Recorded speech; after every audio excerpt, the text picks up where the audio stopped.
hex wrench number 3 to secure the scanner base and scanner holder.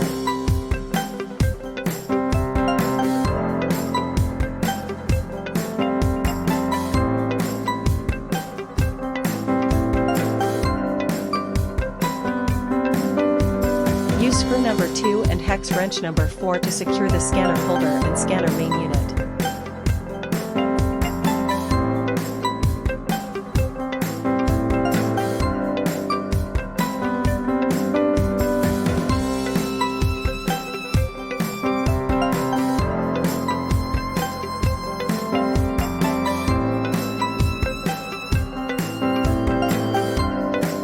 Connect one end of the Ethernet cable to the computer and the other end to the scanner.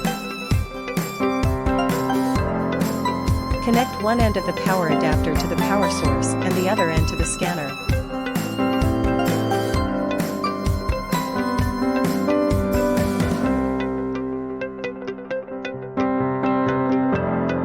The computer host needs to communicate with the scanner through the Ethernet port.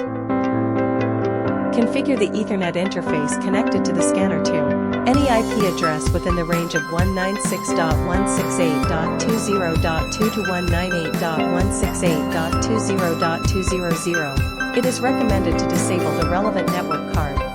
Otherwise, there might be network conflicts causing abnormal communication between the device and the computer.